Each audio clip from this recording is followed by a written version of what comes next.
YouTube has taken down my video on Corona. According to them, I went against the guidelines written by the WHO. So this is me telling you to always wear your mask.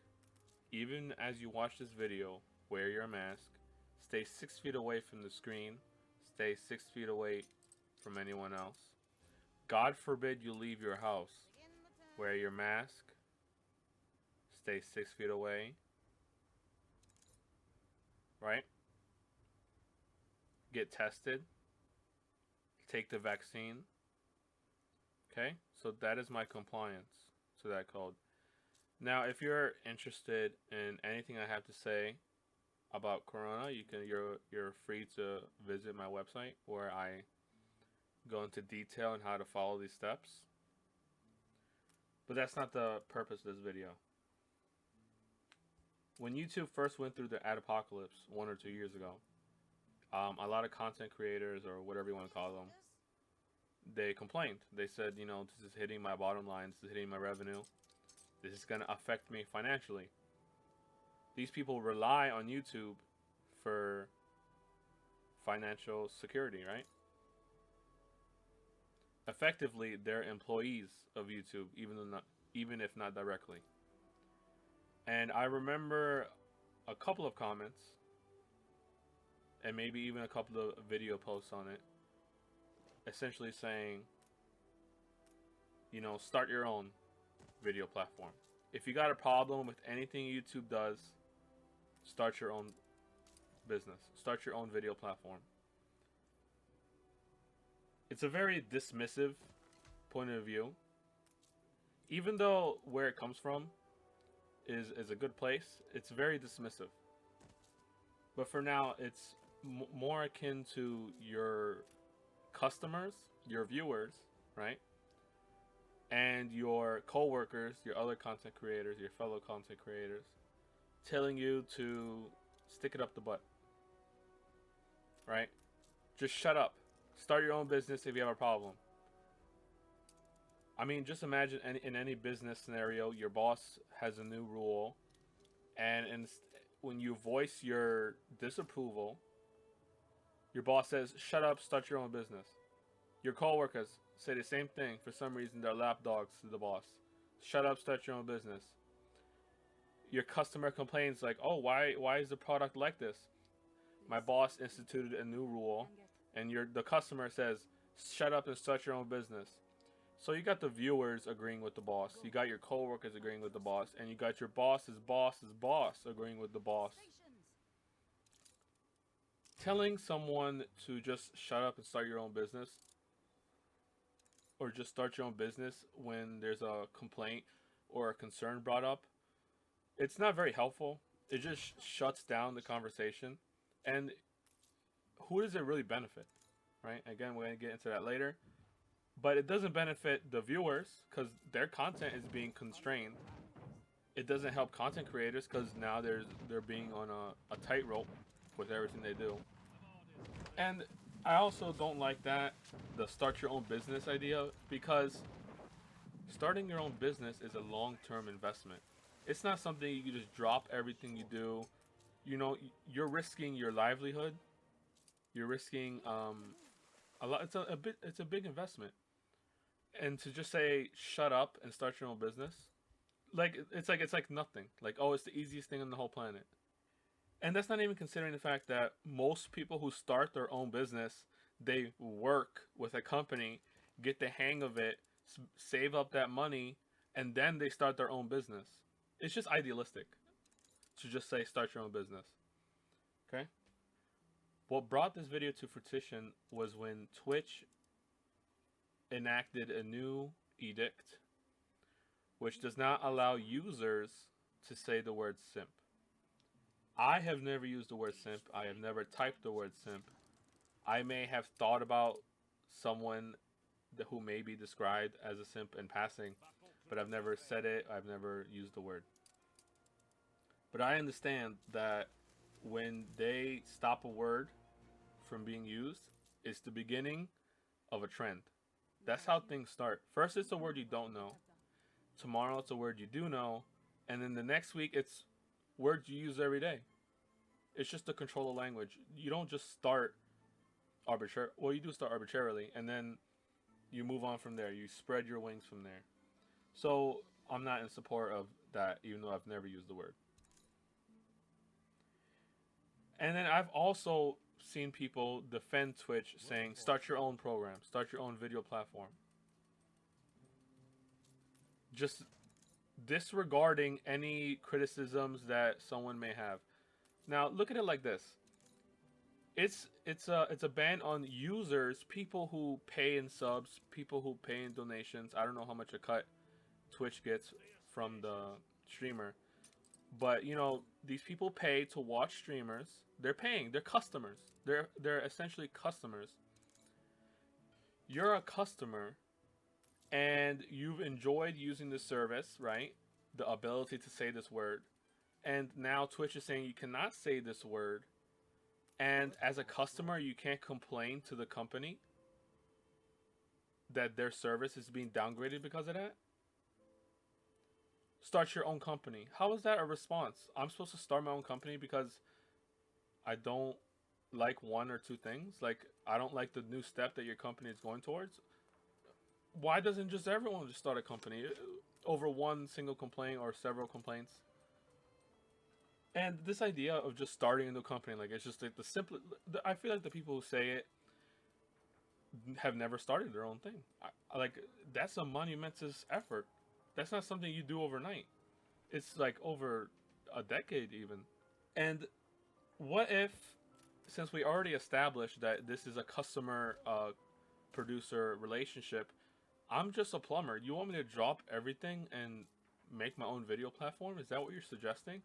I drop my trade just because I don't like the services of one of the more predominant producers? Is that what you're suggesting?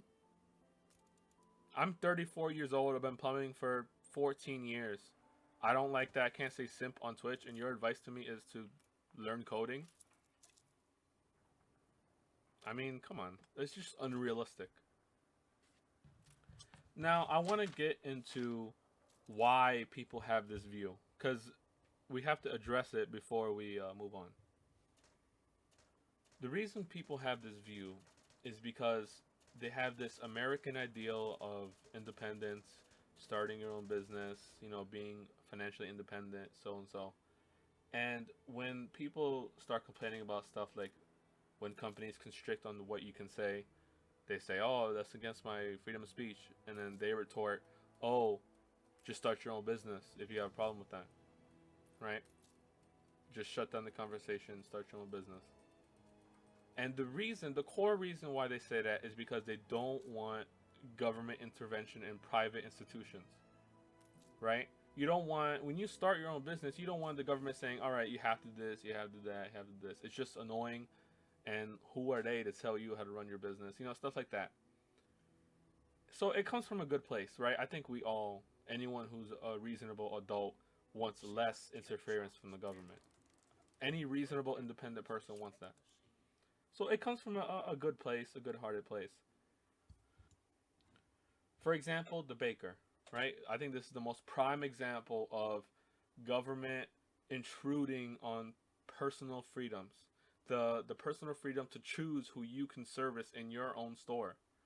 I think we all can agree that you should be able to choose who you serve as a private company. Right? So when people say, oh, start your own company, this is who they're defending. They're defending the baker.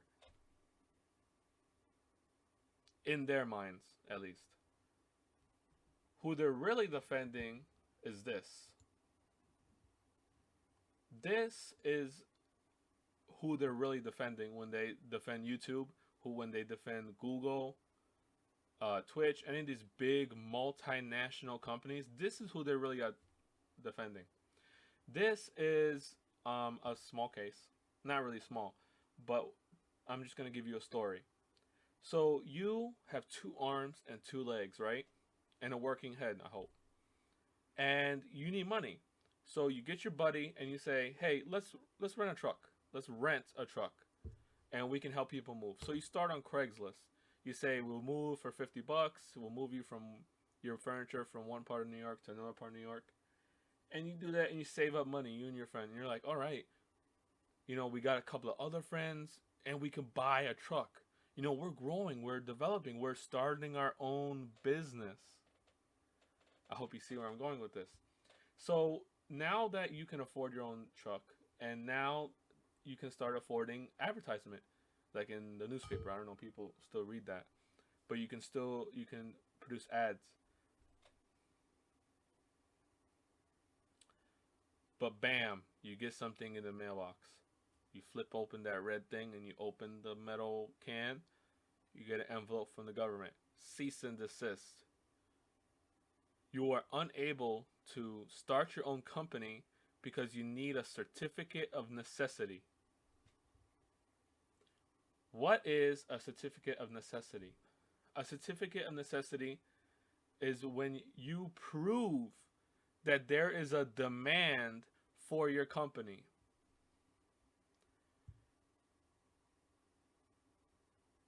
The government is telling you you have to prove that there is a demand for your business before you can start your business. It's finding out whether there's a demand for a business is axiomatic. What I mean by that is that you start the business, and if you don't make money, there isn't a demand for your services. It's as simple as that usually, unless you have a lot of money to put in marketing. But that's a little too nuanced. The government is asking you to prove that there's a demand for your business. And guess who is the one who really decides that? Who's the judge and who's the executioner? The bigger moving company. That's right. You start your own video platform, the government shakes their gavel around their hips and says, you cannot open your video platform. You have to provide a certificate of necessity before you can open your video platform for business. And guess who's the arbiter of that? YouTube. YouTube is the one who decides if you can run your business or not, if there's a demand. This is literally the case. This is who you're defending when you say, oh, I don't want any government intervention in YouTube and Google. You're defending these big multinational companies who will use the government against you, the consumer. You're defending them, but they're going out of their way to use the government against you. I want to provide you another example. Amazon lobbying for $15 minimum wage.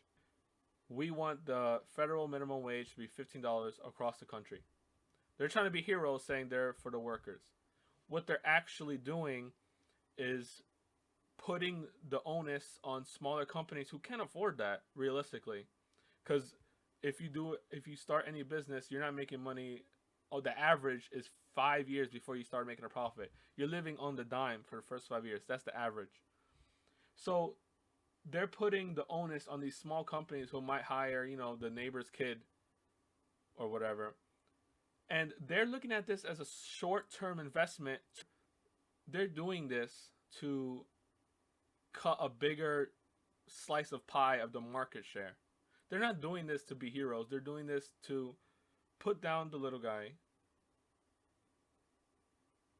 And then you have to consider that they're probably going to move on their processing with robots, right? So they're not even going to be paying the $15 realistically. Just for now, it's a short-term cost for a long-term investment of a monopoly. So Amazon, YouTube, they have no qualms about using the government against you. The problem with believing in just telling people to start your own business, it's idealistic and you're behind in the times. Government already has their hand in all these businesses. Government has already too much influence over businesses, and the big companies are trying to leverage it in the opposite direction towards their favor. So just consider that next time you try to shut down a conversation with saying start your own business. Sooner or later, you're not even going to be able to start your own business.